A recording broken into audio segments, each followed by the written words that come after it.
स्वागत है आपका भीम न्यूज इंडिया, देश के सबसे प्रमुख और विश्वसनीय चैनल में।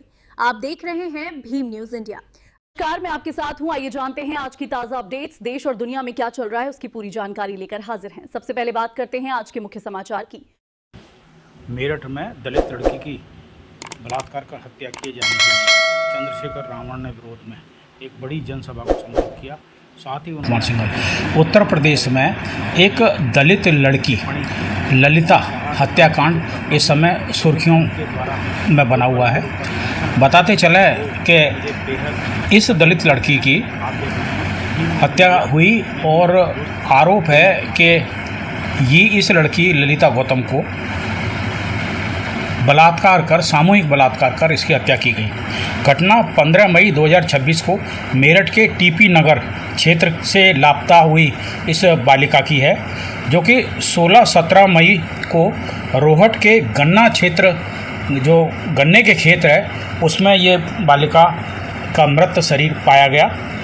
इसमें आरोप है कि 2 आरोपी थे, जो कि उनमें से एक को गिरफ्तार कर लिया गया है और एक को गिरफ्तारी के लिए आज़ाद समाज पार्टी मांग कर रही है। इसी प्रदर्शन को देखते हुए कल मेरठ कलेक्ट्रेट पर कुछ आज़ाद समाज पार्टी के कार्यकर्ताओं ने प्रदर्शन किया, जिसमें पुलिस की वैन में कुछ लोगों को गिरफ्तार किया और एक वीडियो बहुत वायरल हो रहा है, जिसमें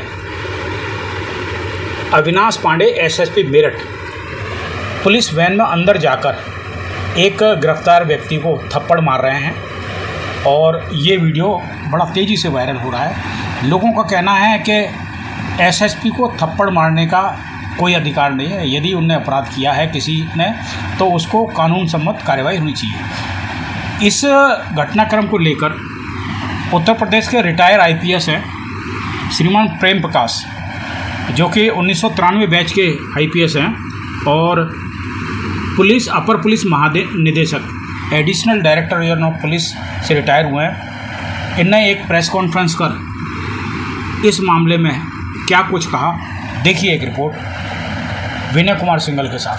कोई सरकारी नौकरी की भी मांग करी उन्होंने? सरकारी नौकरी की मांग की थी कि इसमें क्योंकि हमारा कोई सहारा नहीं है। फिर हमने विस्थापन के लिए कि वो गांव में उनकी सुरक्षा को खतरा है, उनके लिए कोई आवासीय व्यवस्था कर दी जाए, जो कि SC/ST एक्ट में प्रावधान है। SC/ST एक्ट के तहत उनको सहायता की पहली राशि मिल चुकी है और बाकी भी जो चार्जशीट के बाद में अन्य उसको जो भुगतान है वो भी कर दिया जाएगा। साथ ही माननीय मुख्यमंत्री जी के विवेकाधीन कोष से भी उनको सहायता दिलाने के लिए DM साहब के स्तर से लिखा जाएगा। कुछ ऐसी घटनाएं हुई हैं कि जिसमें आज़ाद समाज पार्टी के कार्यकर्ताओं को डराया धमकाया गया, उनके घरों पे रात में दबिश दे दी, उनके साथ दुर्व्यवहार किया गया। आज भी चौकी पर एक सिधावली के लड़के थे, उनके साथ में उनके हाथ पर जाटव लिखा हुआ था, उनके साथ दुर्व्यवहार किया कुछ पुलिसकर्मियों ने, तो वो संज्ञान में ला दिया गया। SP साहब को भी और CO साहब वहाँ पर अभी जाँच के लिए गए हैं। जो लोग दोषी होंगे उनके खिलाफ भी कार्रवाई की जाएगी। आज़ाद समाज पार्टी ने मजबूती से रखा, न्याय मिल रहा, लेकिन क्या ऐसा भी संभव, क्या कुछ लोग ऐसे हाईलाइट पाने के लिए घुस जाते हैं, दिग्विजय पाटिल जैसे या फिर और रवि गौतम जैसे, कि बाहर से आके पूरा आंदोलन हाईजैक करने की साजिश थी? अब इसमें हर एक लोग स्वतंत्र हैं आंदोलन करने के लिए, लेकिन उनके जो बैकग्राउंड है उन्हें देखते हुए अपने दूसरे जनपदों में हस्तक्षेप नहीं करना चाहिए, क्योंकि यहाँ पर जो कार्यकर्ता थे उसमें आज़ाद समाज पार्टी के, उन्होंने भी वो सहायता कर ही रहे थे, वो गांव में भी गए थे, उनकी बात भी सुनी थी, FIR हो गई थी।